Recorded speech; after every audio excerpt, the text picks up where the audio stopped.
Et l'actualité du moment, les talibans ont officiellement pris le pouvoir en Afghanistan, pays qui était déjà une ancienne base arrière d'Al-Qaïda il y a 20 ans avec des liens ambigus avec les talibans. D'où notre question du jour. Avez-vous peur que l'Afghanistan devienne une base arrière pour le terrorisme islamiste? Donc continuez de réagir au 0826 300 300 ou sur notre compte Twitter. Et pour en parler avec nous, notre premier invité, Régis Le Sommier, grand reporter. Bonjour.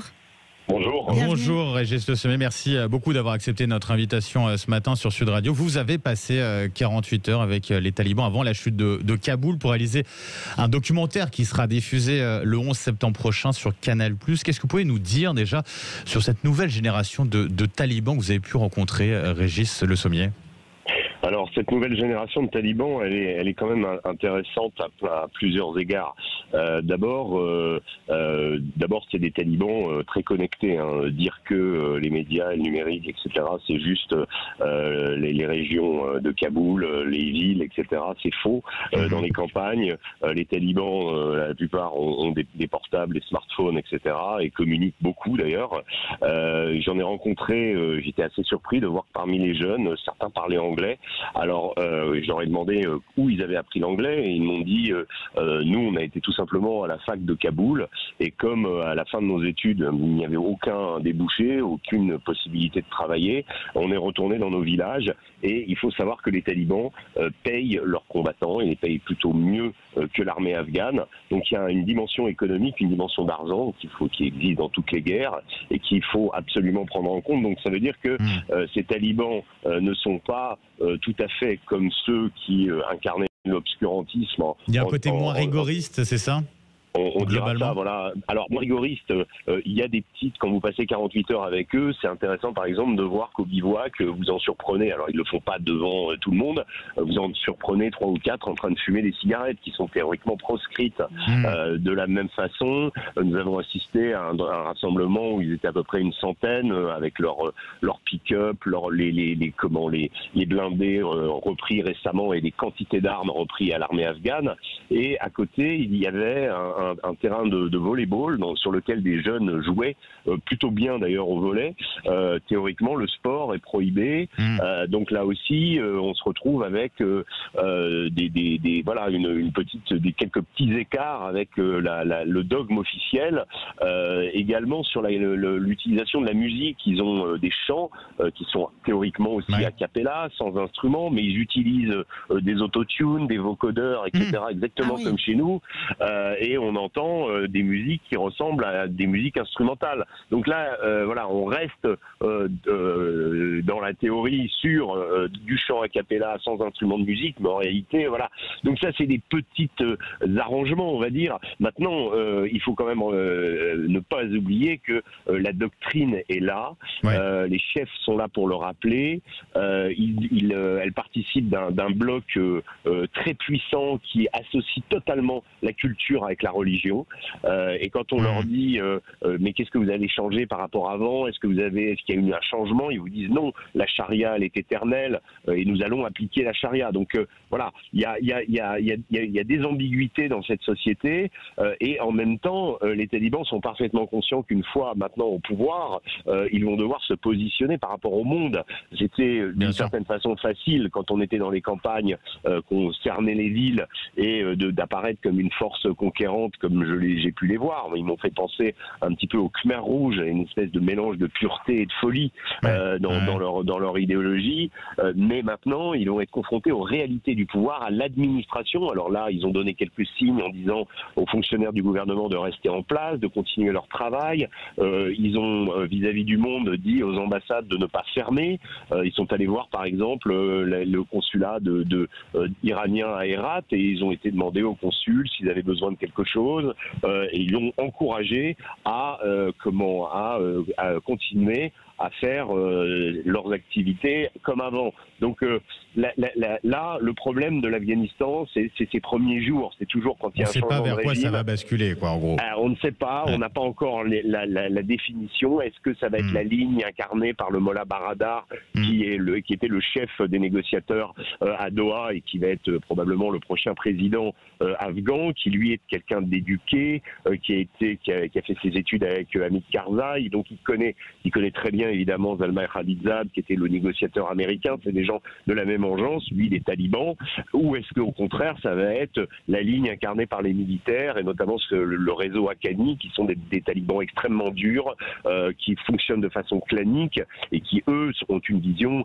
beaucoup plus archaïque de la pratique finalement de leur politique, quoi. Régis Le Sommier, lorsqu'Emmanuel Macron affirme hier soir que l'Afghanistan ne doit pas redevenir le sanctuaire du terrorisme, c'est une inquiétude qui vous semble justifiée, réelle, vous qui étiez sur place? Alors il y a deux aspects là-dedans. C'est quand vous savez que la nébuleuse djihadiste internationale fonctionne. Elle fonctionne d'abord de façon internationale aujourd'hui. Tous ces groupes sont interconnectés, notamment grâce aux réseaux sociaux, grâce au numérique, etc. Et ils se positionnent les uns par rapport aux autres. Il y a une concurrence depuis longtemps entre Daesh et Al-Qaïda. Ouais. Les talibans n'ont pas formellement rompu leur lien avec Al-Qaïda, même si quand on les interroge, ils disent nous appliquerons la charia en Afghanistan. Ils vous disent même, vous en Europe, vous êtes chrétien, vous êtes voilà, vous faites ce que vous voulez en Europe. À partir du moment où vous ne venez pas vous attaquer à l'islam chez nous, nous, il n'y a pas de problème. Donc ça, c'est un discours qui est quand même très différent par rapport à celui d'Al-Qaïda ou celui de Daesh, qui entendent porter le fer en Occident pour conquérir la planète. Mais quand vous dites qu'il y a des liens encore, pour le coup, qui peuvent exister encore, c'est quel type de lien concrètement ? C'est des liens, d'abord, un certain nombre de membres d'Al-Qaïda sont restés, notamment à l'est, dans les zones frontalières, qui sont des zones extrêmement difficiles à contrôler. Donc il y a le Waziristan de l'autre côté, il y a ces fameuses zones tribales pakistanaises, où Al-Qaïda a encore énormément de présence. La question, c'est l'ambition de ce terrorisme. Est-ce que les talibans vont protéger ces gens-là, au nom du Pashtunwali, de codes très anciens, au nom duquel ils avaient accueilli Oussama Ben Laden, pour le remercier d'avoir fait le djihad et de les avoir, entre guillemets, aidés à se libérer des Russes.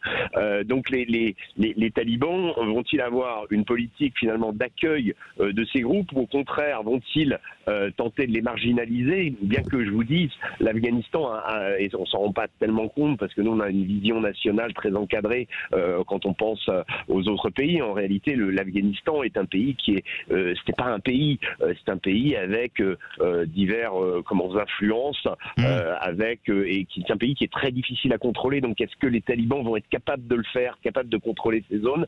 Ça, c'est un premier point. Ensuite, ont-ils la volonté d'accueillir ces groupes, et ces groupes vont-ils être capables justement de mener un djihad international depuis l'Afghanistan? C'est la question du sanctuaire. Je pense qu'ils vont être très prudents là-dessus, parce que ça leur a coûté le pouvoir en 2001, cet accueil de Ben Laden. Aujourd'hui, ils nous disent, quand on leur dit mais Ben Laden quand même, ils nous disent mais Ben Laden il était saoudien, les kamikazes du 11 septembre étaient saoudiens, pourquoi vous avez pas attaqué l'Arabie Saoudite et vous avez attaqué l'Afghanistan, pourquoi nous attaquer nous? Et d'ailleurs Ben Laden est mort au Pakistan.